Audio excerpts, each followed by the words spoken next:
And ultimately, the theory of social contract, meaning that either a minority or a majority can simply sign a contract and imply that all of society agrees to it, that's a form of violence against anyone who disagrees.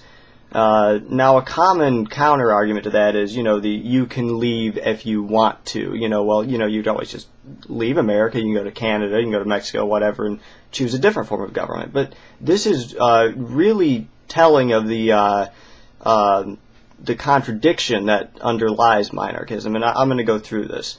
The monarchist position is ultimately inconsistent with itself because if you follow logic, if one assumes anarchy to be impermissible in any form, that anarchy is, not the state of nature, we need a central authority to guide us and to provide legal systems and all this sort of stuff, be a final arbiter, then you have to believe that in the idea of global governance or universal governance. You can't have America and Canada in a state of anarchy. Even the treaties we make with each other are made on a basis of individual nations, making these decisions on behalf of those they supposedly represent.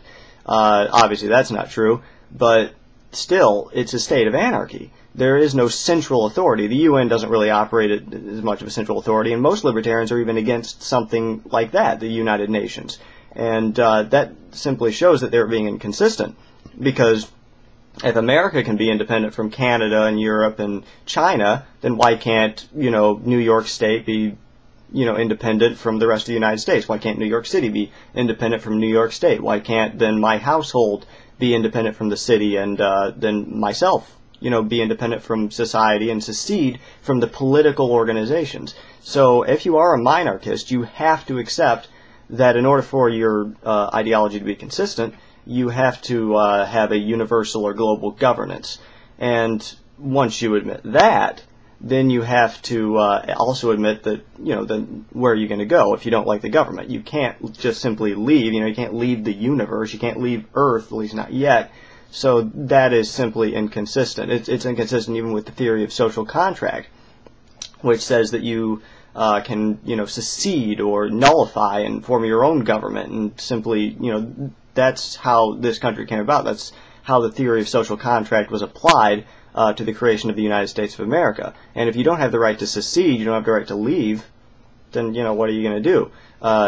You then don't really have a choice, and you have to accept whatever the monarchist government, which won't last that way very long, tells you to accept. And ultimately, violence is inherent within the system. That's just true.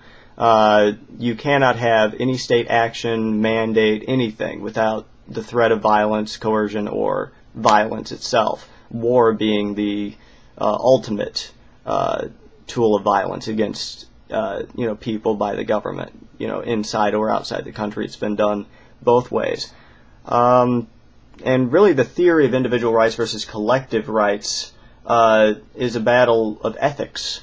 Do you believe that the individual can be sacrificed for the collective? And this goes to Ayn Rand and all, the objectivists, and I'm not necessarily an objectivist, in all the philosophical ways.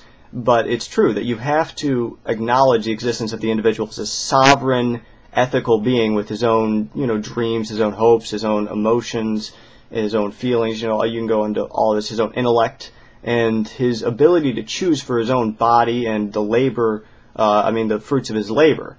You have to admit that this is the case, because if you don't, you admit that the collective is superior, then really who's going to decide? We can't all agree all at the same time. Then you have to admit that there has to be an elite, whether that's the majority, quote unquote, for democracy, majoritarianism, or a minority of elites who decide for us, which is pretty much what we have now.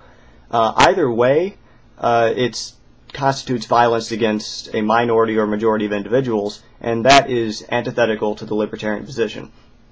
And that brings me to the only solution, the only social system that is defensive of liberty, that doesn't give up personal liberty or the right to property, any of that's consistent with these views of libertarianism, is anarchy, which everyone's always afraid of, because, we can't have a state of anarchy because, people would be killing each other. That's kind of happening now. And really, human nature, there are good things and there are bad things about us. We are corrupted easily. And with power, we're even more corrupted easily. I mean, when you have a centralized form of authority, that only makes it worse, because then the people who want to use that authority in evil ways will automatically go to the government and use it for that reason. However, you have decentralization and real checks and balances of the free market, where the consumer chooses what services they want to purchase, what contracts they want to enter into, and people have the ability to decide between competitors, then obviously the competition is going to want to please the public by doing good things. I mean, of course, you're going to have criminals and other elements that will always, disobey those rules, but at least you have checks in place to make that a disincentive for the majority of people anyways. And the thing with the state is it is organized and legalized violence. So, in an anarchist society, it's not legal. At least you have the laws in place to deal with it.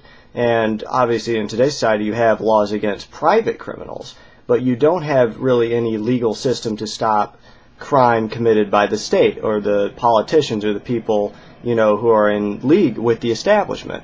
And it's not going to be perfect. You can't really have a utopia, but even from a utilitarian standpoint, it's going to be more efficient in every way. The free market always provides a service or a product in the best possible manner, the cheapest possible manner, to the most possible people.